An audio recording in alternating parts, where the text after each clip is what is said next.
It's 6 p.m. here in Korea. Welcome to our newscast. I'm Daniel Che. Let's first begin with the headlines. Koreans celebrate National Foundation Day with a host of events around the country. The three main political parties cast their differences aside and end a week-long standoff just in time for the important holiday. As part of their agreement, the three parties extend a parliamentary audit by 4 days to make up for the lost time over the confrontation between the ruling Saenuri Party chair and the Assembly Speaker. Korea is about to launch a new system that will allow customers to get cash back on card purchases made at convenience stores. Koreans celebrated the 4,939th National Foundation Day, or Gaecheonjeol, at events around the country today. The day began with a ceremony at the Sejong Center for the Arts, where Prime Minister Hwang Kyo-won gave a spirited speech to the over 3,000 people in attendance. Not far away, over 1,000 people marched in a parade that started at Gwanghwamun Plaza and ended a few blocks away at Bosinggak Belfry in Jongno. The Sajikdan Shrine, away further down from the way, also held a special ceremony to educate young Korean students about the country's historical origins. And over in Ganghwa County in Incheon, there was a Gaecheondaeje ceremony to commemorate the birth of Dangun, the legendary founder of Korea. The leaders of Korea's three main political parties met this morning. Given the occasion, the timing could not have been better for lawmakers to find a breakthrough after a week-long standoff that's held a parliamentary audit. Lee Ji-won tells us more. The ruling Saenuri Party's floral leader Chung Jin-seok, the Minju Party of Korea's chairwoman Chu Mi-ae, and the interim leader of the minor opposition People's Party Park Ji-won all marked National Foundation Day in Gwanghwamun. The leaders were gathered there to celebrate Korea's birth more than 4,300 years ago, meeting for the second time since the ruling party refused to participate in parliamentary business, including a regular audit last week. The boycott was sparked by the opposition party's vote on a motion to dismiss the agriculture minister Kim Jae-soo. After the ruling party announced an end to its boycott on Sunday, deputy-level officials from the three parties had a separate meeting on Monday, where they decided to extend the audit by 4 days. The audit will resume on Tuesday and will now continue through October 19. At the meeting, the Saenuri Party also reportedly asked the Minju Party to amend the National Assembly law to require the speaker remain neutral in all parliamentary business, but the opposition rejected the request. The ruling party says Assembly Speaker Chung Se-kyun abandoned his neutrality by allowing the opposition-backed motion to remove the agriculture minister to proceed. Chung, meanwhile, paid a visit to Saenuri Party chair Lee Jung-yeon, who was in the hospital after a week-long hunger strike demanding Chung's resignation. After the meeting, Chung left for Australia to attend a parliamentary leaders conference organized by MICTA, an association of Mexico, Indonesia, Korea, Turkey, and Australia. Lee Ji-won, Arirang News. The word Gaecheonjeol roughly translates to the day the sky was opened. The holiday dates back more than 4,000 years when the nation Dangun Joseon was founded. To help us better understand Korea's mythological history, here's our Kim Ji-yeon. The story of Korea's founding begins with Hwanung, the son of a god who lived in the heavens but wanted to live on earth. Hoping to save the lands of animals and humans, Hwanung opened the sky and came down to earth to lay the foundation for Gojoseon, the oldest dynasty in Korean history. During this time, two animals, a bear and a tiger, came and begged Hwanung to let them become human.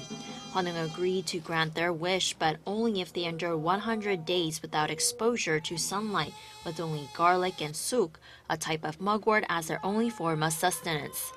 The tiger gave up halfway through, but the bear persevered and became a woman. She later bore Hwanung a son who would be called Dangun. To this day, Koreans commemorate the founding of the Korean nation by Dangun as Gaecheonjeol, or National Foundation Day, and his mixed ancestry of bear and deity has become a symbol for the Korean national identity. Kim Ji-yeon, Arirang News. Turning our attention to a different story now, experts in the United States are calling on the U.S. to engage in direct negotiations with North Korea to freeze its nuclear program. They suggest this could be the first step in a plan to eventually denuclearize the regime. For details, let's turn to our Yoon Shin. Two American experts say the U.S. needs to engage in direct negotiations with North Korea. The president of the Woodrow Wilson International Center for Scholars, Jane Harmon, and the center's coordinator of the Hyundai Motor Korea Foundation Center for Korean History and Public Policy, James Person, made the suggestion in an op-ed that ran Friday in the Washington Post.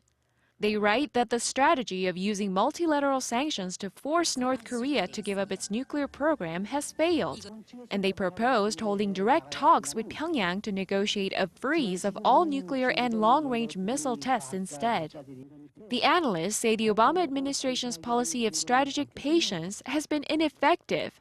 However, they also point to North Korean leader Kim Jong-un's indifference to negotiations, especially with the U.S. president nearing the end of his time in office. Another opinion piece in the New York Times, published just after the regime's fifth nuclear test last month, echoed the sentiment and pointed to the limited impact of international sanctions on the regime due to its relationship with China. The U.S. has said while it's open to the idea of holding talks with North Korea, it opposes the idea of a nuclear program freeze as part of the deal. 이은신, Arirang News. The United Kingdom has vowed to continue cooperating with South Korea, the U.S. and Japan in countering North Korea's nuclear and missile provocations. The country's Minister for Asia and the Pacific, Alok Sharma, delivered a powerful message to the North Korean ambassador to Britain, slamming the regime for conducting yet another nuclear test. The minister also condemned Pyongyang for its human rights abuses, saying Britain will respond by leading new international countermeasures. He added Japan is the UK's closest security partner, and the British government will help Japan in its push to become a permanent member of the UN Security Council. The volume of bad loans on the books of Korea's biggest companies has hit an all-time high. The Financial Supervisory Services says non-performing loans came to roughly $17 billion in the first half of the year, up more than $1 billion from a year ago. That's the highest since relevant data was first compiled in 2008. The total volume of loans extended to a large firm came to roughly $390 billion as of the end of June. The jump in bad loans has mainly been attributed to the government's ongoing corporate restructuring drive of the country's ailing shipping and shipbuilding industries.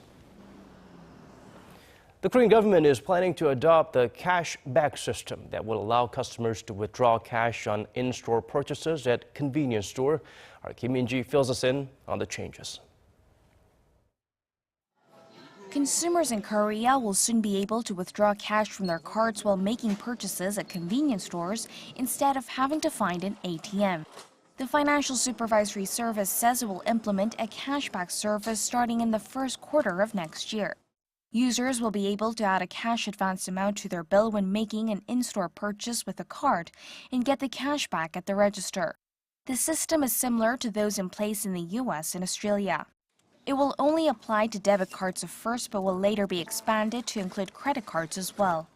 The cashback amount will be limited to 100,000 won, or roughly $90 per account per day. The commission will be set at a lower rate than for public ATMs. The government will test the service in trial runs at convenience stores, starting with 20 run by the retail giant Shinsegae. GS25, another convenience store chain, will adopt the pilot service in November. However, there are already concerns that it could lead to a rise in robberies due to the increase in cash holdings by convenience stores. The FSS says it will step up installations of CCTV cameras and keypad covers to prevent passcode leaks, and says the cash advance limit was set in part to prevent a rise in crime. Kim Min-ji, Arirang News. Japanese Prime Minister Shinzo Abe says he is not in any way considering sending a letter of apology to wartime sex slavery victims. Japan's Kyodo News Agency reported Abe made the remarks when asked whether he would implement additional measures to resolve the sex slavery issue. Abe reportedly said Seoul and Tokyo must fully implement the landmark deal struck last December and made clear the idea of an apology letter was not included in the agreement. Last month, civic groups in both Japan and Korea demanded the Japanese PM send a letter of apology to the victims. A peace deal between the Colombian president and FARC rebels was narrowly voted down on Sunday. The result dashed hopes of ending the 52-year war and cast a cloud of uncertainty over Colombia's future. Lee Min-young files us this report. Colombians have voted narrowly against a peace treaty with FARC rebels, putting a peace process aimed at ending the more than half-a-century conflict at risk of falling apart. The campaign against the deal won by a tiny margin of 50.25 to 49.75%. It's a surprising outcome, as polls had predicted an easy win for the yes camp. We thought the yes vote was going to win. We had hoped Colombia was going to understand there was a historic chance to end the war. It doesn't make sense to have 6 million people displaced and 500,000 people killed over the last 52 years. The deal to end Colombia's half-century war was painstakingly negotiated in Cuba for over the past 4 years. The result is a huge blow to President Juan Manuel Santos, who had persistently advocated for the accord. The opposing camp, led by a former President Alvaro Uribe, claimed the government was being too soft on the rebels by allowing them to re-enter society without serving jail sentences for their past crimes. The accord would also have allowed the rebels to participate in political activities, including forming a political party and receiving free seats in Congress. The FARC guerrillas had financed the conflict through illegal drug trade. Their involvement in a series of criminal activities, including kidnapping and extortion, has made them a source of terror among Colombians for decades. However, the guerrilla group has seen its numbers cut in half due to a U.S.-backed military offensive, and they had finally agreed to peace talks. The result of the referendum throws a shroud of uncertainty over both the likelihood of peace and Colombia's future. Lee Min-young, Arirang News. British Prime Minister Theresa May revealed a little more of her strategy for taking the UK out of the European Union.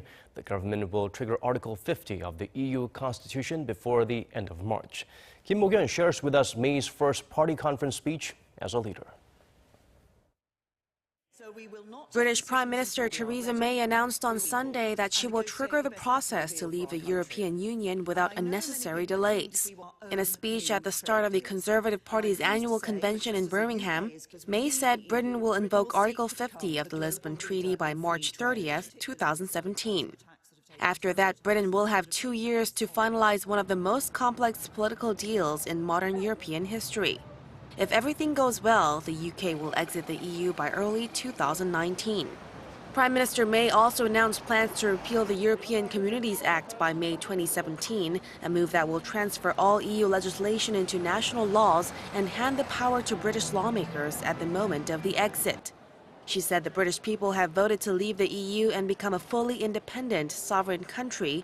Thus, Britain will decide for itself on how it will control immigration and pass its own laws.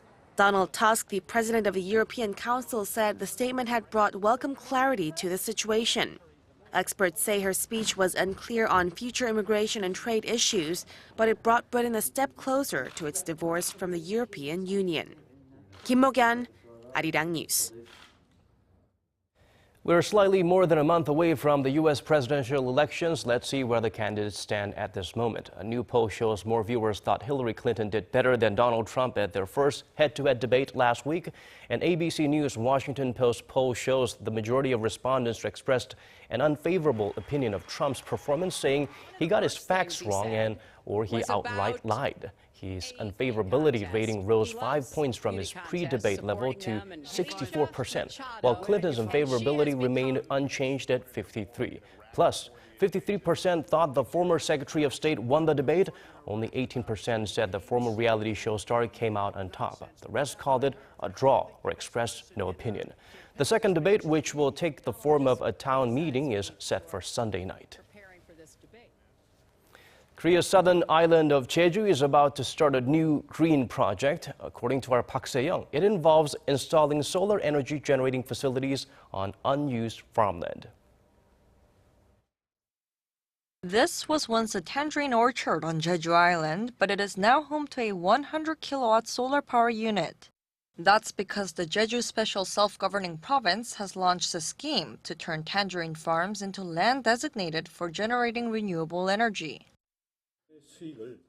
This is a kind of sunray pension for Jeju residents, which will hopefully serve as a social security policy for a stable future. and it offers 20 years of guaranteed income.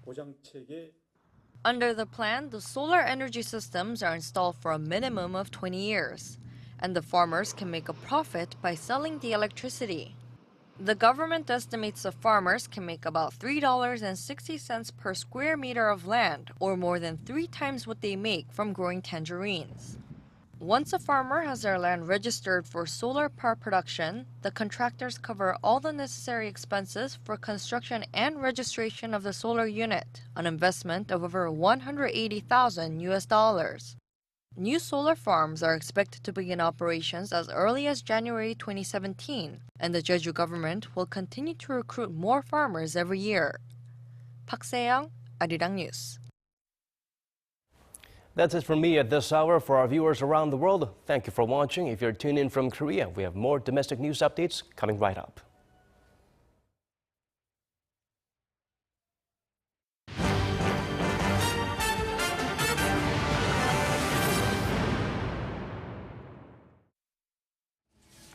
Thanks for staying with us. I'm Devin Whiting with your in-depth domestic news.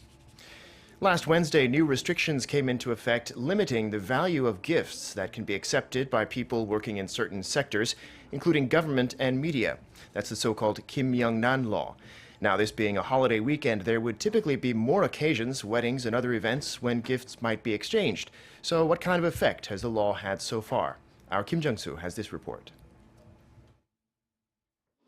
The Kim Young-ran law has reportedly caused a big drop in spending on corporate credit cards since it took effect last Wednesday. According to credit card processor BC Card, corporate card spending at restaurants last Thursday and Friday fell 8.9% from the same dates a month earlier. As for bars and other drinking venues, all card spending plunged 9.2%. BC Card said it appears to be an effect of the new rules. The Kim Young-ran law also applied to gifts, including the floral wreaths traditionally brought by Koreans to family events and other occasions. That's got the farmers who grow those wreaths on a bind. Park Han-eung, who runs a greenhouse in Eumseong County, Chungcheongbuk-do Province, told reporters his flowers used to sell at auction for 5,000 won a bunch, about $4.50. Now they fetch less than $3.20. The other greenhouses in Park's area have closed up shop. But with all the caution surrounding gift giving, how are violators to be caught? On Saturday and Sunday, the weekend since the Kim Young-ran law took effect, a group of activists calling themselves Ranparasi, a play on the law's name, headed to the nation's restaurants, bars, golf courses, and more to try to find illicit gift givers. The head of the Ranparasi, Moon Sung-ok, said using hidden cameras and through the cooperation of staff, they found a few violations. But they won't report all of them. It can take a while to verify the facts. But for those who do report violations of the law, it can be rewarding. Depending on the amount of money that winds up back in state coffers, the whistleblower can receive up to 3 billion won, or about $2.7 million. Kim Jung-soo, Arirang News. The price of imported beef in Korea has been skyrocketing on the back of higher demand and prices for local beef, or hanwoo. Industry sources say the price of Australian beef rose between 23% and 33% as of the end of September from a year earlier. The increase has been attributed to rising demand for hanwoo, coupled with a drop in the supply of Australian beef due to a severe drought. The price of Korean beef is up around 20% compared to the same time last year. As a result, more people have been buying imported meat. Local supermarket chain E-Mart says imported beef sales are expected to surpass that of Korean beef for the second straight year in 2016.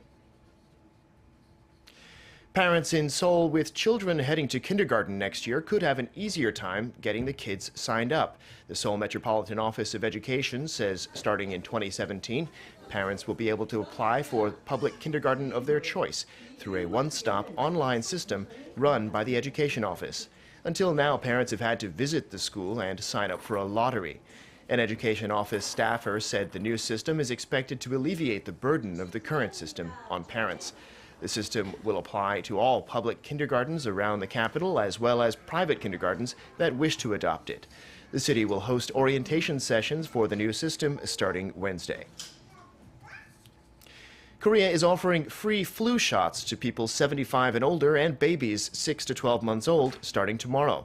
The Korea Centers for Disease Control and Prevention announced the free shots today and said that they'll give priority to seniors over 65, children from 6 to 59 months old, people with serious medical conditions including diabetes, and pregnant women. Starting October 10th, public health centers and other medical facilities throughout the nation will also administer the free vaccines to seniors aged 65 to 74. While flu vaccines are considered to be 70 to 90% effective, experts say it's essential to get vaccinated as they can help prevent the kind of complications that can lead to more serious infections or even death. Those are some of the stories we're following at this hour. Thanks for watching. More to come at 8 p.m. Korea time. Bye for now.